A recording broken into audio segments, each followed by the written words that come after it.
Hi, I'm Misa Hylton, and you may think you know me as a stylist for Lil Kim, Mary J. Blige, Missy Elliott, Sean Combs, the list goes on and on. But today, you're gonna find out so much more. Stay tuned. When I was younger, I spent a lot of time daydreaming, and I loved hip hop music still to this day. I'm a hip hop girl to the core. And so listening to rap music back then just really inspired me. The messages, the beat, the lyrics, everything about rap music just took me to a place where I would visualize fashion stories.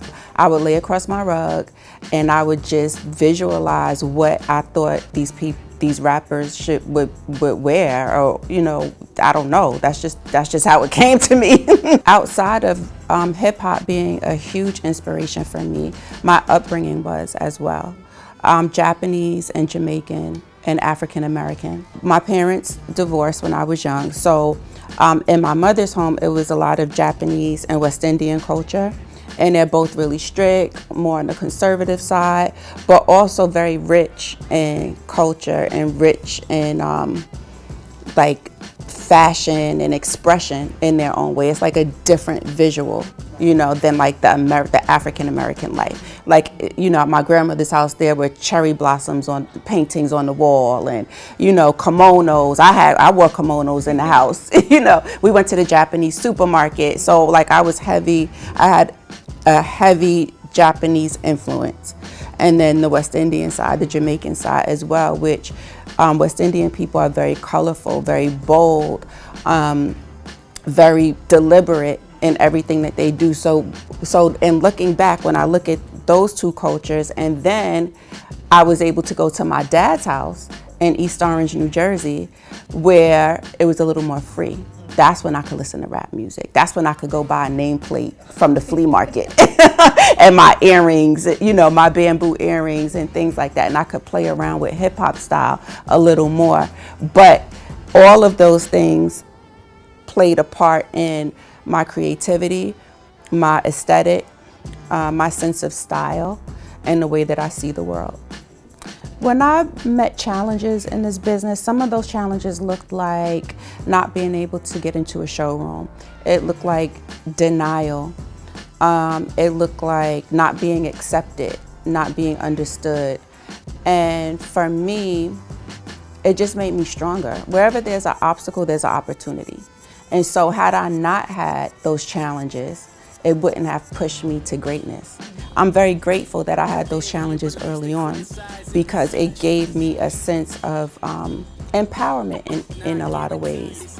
As a young woman, I didn't know what it was. It was like really hands-on experience, like in the trenches, right there. No, you have a show tomorrow, but you're not gonna be able to go in the showroom. But you have Mary J. Blige, and she has a show, so we gotta figure it out. And she wants something from Gucci, and we're not gonna be able to get it. And so custom design came into play. Dr. Maya Angelou is my mentor in my head. I can read anything of hers over and over again, anytime, and I just feel inspired by her. When you give, when you learn, teach. Okay, so I live by that. So it only made sense for me to give back in that way to my community and to help empower young people who are interested in fashion and who want to learn about it.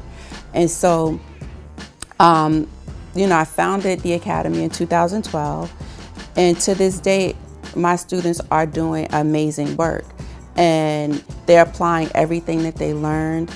They make me so proud. I have one student, Jenna Tyson, who actually is right now on tour with Solange.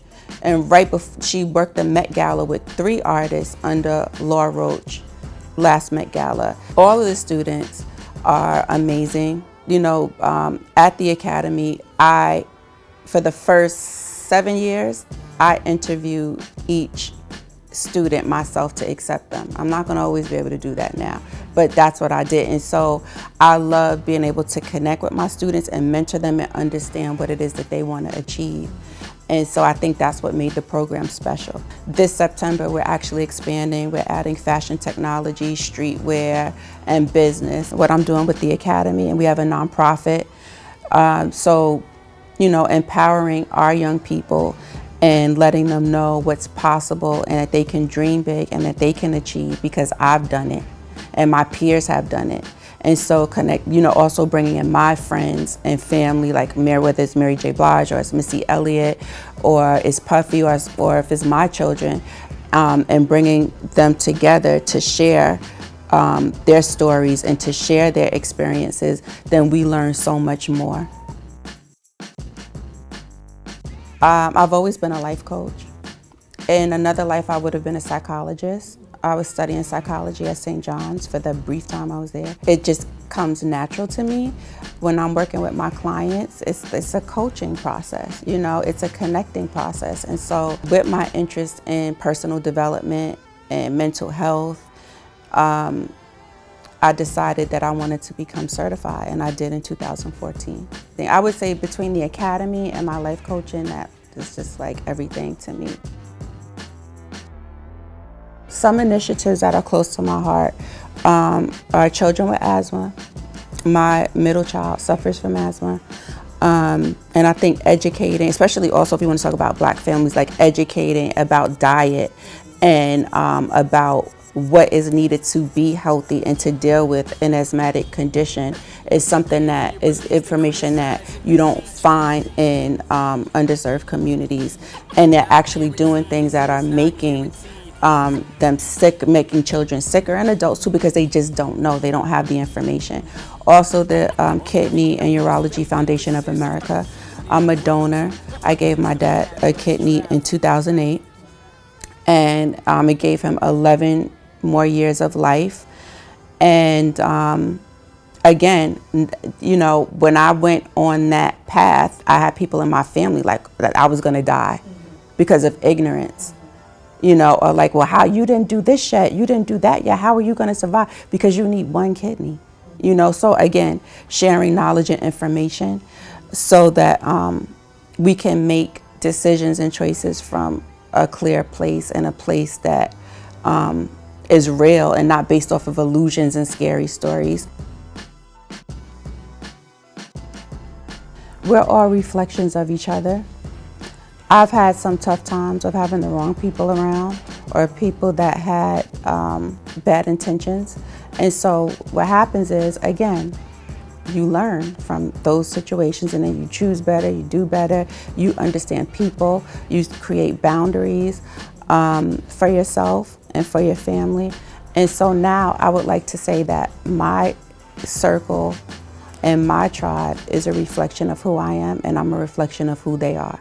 Who you have around your children and in your family is extremely important, because you can have, we know horror stories and nightmares from a low level to a high level, but there's many beautiful stories too, of having great people around, and aunties around, and uncles around, and, you know, just positive people who are pouring in. And it's not about what you do, is how you are as a person. Your children are your greatest teachers, many times. And so sometimes it forces you to look at yourself in a way that you have never looked at before. If you choose love, you will always be okay. That doesn't mean choose people pleasing, because it's a difference. That doesn't mean not having boundaries, because sometimes a boundary is love. You know, so it's not as fluffy as it can seem, because choosing love takes courage. Choosing love takes discipline. Choosing love takes a certain amount of self-awareness and understanding for everyone around you. And so when you do that, we all become more connected. And I believe that all spaces become better. And it can start here in one space, but you touch someone's life, and then they go out, and it's like a wave effect, and energy is real. And so choosing love is something that I think that we should try.